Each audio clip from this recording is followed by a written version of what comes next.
caso de hoje eu vou falar do Mr. Donuts versus a Miss Donuts, que foi parar na justiça. O Mr. Donuts, ele entrou com um pedido de registro de marca no INPI em 2016, mas apesar de ter sido deferido o seu pedido, ele não pagou o prazo do primeiro decênio, né? Lembra que antigamente tinha que pagar os 10 primeiros anos de proteção? Pois é, ele não pagou e ele teve o quê? Que reiniciar o processo. Quando ele foi protocolar um novo pedido de registro de marca, ele se deparou com a Miss Donuts, porque ela já tinha o registro de marca. E o que o INPI fez nesse meio tempo? Indeferiu o pedido do Mr. Donuts. Por quê? Porque já existia o registro da Miss Donuts. Então, ia gerar uma confusão e por conta disso o INPI falou: não, você perdeu, você não tem o registro, quem levou foi a Miss Donuts. Só que assim, gente, o Mr. Donuts tem 12 lojas por toda a grande São Paulo. Então, é uma marca que já existe há bastante tempo, que cresceu, então o nome para ele era algo muito importante. E quando ele entrou inicialmente no INPI, ele teve o deferimento, nossa, ele pensou, putz, eu não deu aqui certo agora, mas eu vou entrar de novo e vai dar certo. Imagina o susto dele, 12 lojas em funcionamento, olha o prejuízo. Então imagina o sofrimento do Mr. Donuts ao ver o despacho do INPI, que foi esse aqui, ó. A marca reproduz ou imita os seguintes registros de terceiros, sendo, portanto, irregistrável de acordo com o inciso 19 do 124 da LPI. Processo 91 44 84 656 Miss Donuts, que diz: não são registráveis como marca, reprodução ou imitação no todo ou em parte, ainda que com acréscimo de marca alheia registrada, para distinguir ou certificar produto ou serviço idêntico, semelhante ou afim, suscetível de causar confusão ou associação com marca alheia. Obviamente, o Mr. Donuts não gostou da decisão do INPI e o que ele fez? O INPI indeferiu, eu vou buscar a minha marca então na justiça. O Mr. Donuts entrou com ação ordinária de nulidade de registro de marca com pedido alternativo de anulação de indeferimento por possibilidade de convivência de marca contra a Miss Donuts. Resultado, a Justiça Federal decidiu que tanto o Mr. Donuts como a Miss Donuts podem conviver no mesmo mercado, no mesmo segmento na venda de donuts. E por que o juiz Alcides Vetoraz chegou nessa conclusão? Porque ele viu o nome Mr. Donuts e a logo dele contra a Miss Donuts e a logo dela. Ele entendeu que o Mr. Donuts, ele tem um donuts que ele é o melhor do Brasil. Só que a Miss Donuts, o logo dela, ao invés de um donuts que nem tem no outro, é uma coroinha, lembrando a palavra Miss, ou seja, os donuts dela são os donuts bonitos, delicados. Então, apesar de estar no mesmo ramo, eles são donuts diferentes, com propósitos de marca diferentes. Então, além dessa distinção marcária de logotipo, que ninguém vai confundir um com o outro, eles têm objetivos diferentes. E por conta disso, não vai gerar confusão no público. E o juiz, ele também não deixou anular a marca Miss Donuts, porque ele entendeu que, juridicamente falando aqui, a gente não está falando do INPI, a gente está falando de uma questão de jurisprudência. Ele seguiu o pensamento de que a gente precisa observar não só os critérios de antecedência de uma marca, a gente precisa olhar também para questões de princípios como da territorialidade, princípio da especialidade, que possibilita a coexistência de marcas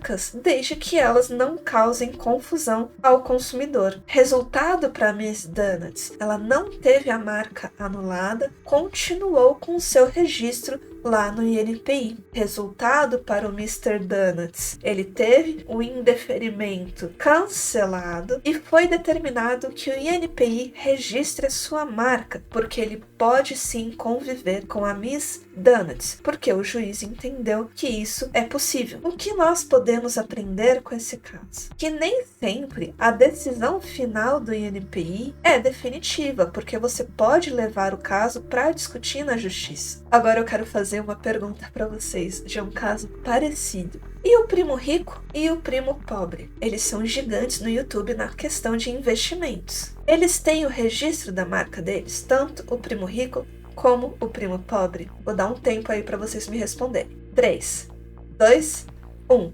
Sim, ambos têm o registro de marca no INPI. Vamos comentar a respeito porque foi parecido mais ou menos com o que aconteceu aqui, só que não foi para a justiça. Lembrando que o que eu tô falando aqui é a minha opinião, a sua pode ser diferente. Você confunde primo rico com primo pobre? Eles podem ambos ter a palavra primo, mas o diferencial não é o primo, é o rico e o pobre. Como foi no caso aqui dos dois? Na questão do INPI, vamos dar uma olhadinha mais de perto? Quem primeiro registrou? Quem primeiro registrou foi o primo rico. Então ele tem a marca, o primo rico. Lembrando que eu tô falando na classe 41 de início. Agora, e o primo pobre? O primo pobre, ele fez 3 tentativas de registro no INPI. A primeira, ele perdeu. A segunda, ele perdeu também. Mas na terceira, ele conseguiu o registro de marca dele e eu vou explicar por quê. Primeiro, ele tentou, o primo pobre, registrar esse nome no INPI. O INPI falou, não, já tem uma outra marca, tem o primo rico. Aí ele foi lá e colocou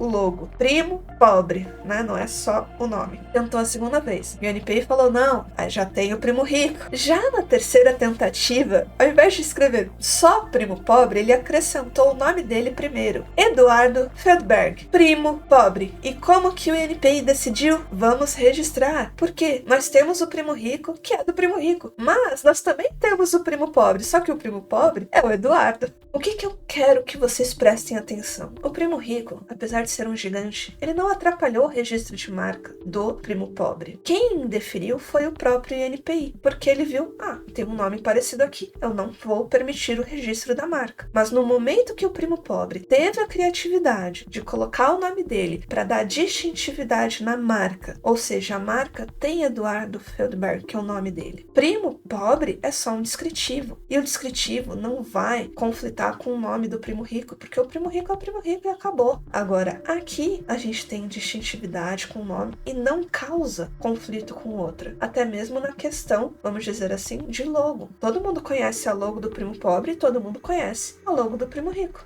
Então, não desistam, mas criem marcas que sejam efetivamente distintas. Ele teve aqui uma certa dificuldade, mas a criatividade no final foi que valeu a pena, que deu para ele esse registro no INPI. E ainda bem que ele não desistiu, porque ele tentou 3 vezes, só na terceira tentativa que ele conseguiu. Então tem casos e casos que a gente pode sim tentar mais de uma vez e insistir. Mas é óbvio que as 2 primeiras ele não conseguiu porque conflitava muito com o primo, que era questão de primo com primo rico e primo pobre. Quando ele colocou o nome, não era mais uma questão de primos, e sim quem é Eduardo Feldberg. Ele é o tal do primo pobre, ou seja, não vai conflitar mais com o primo rico. E você, já viu outro caso parecido com esses? Se você tiver algum caso que você quer que eu comente, deixa aqui nos comentários. Não deixa de deixar uma curtida e de se inscrever aqui no canal para ajudar para que eu poste conteúdo sempre aqui para vocês. E eu agradeço pela sua presença. Eu vejo vocês no nosso próximo vídeo. Bye, bye!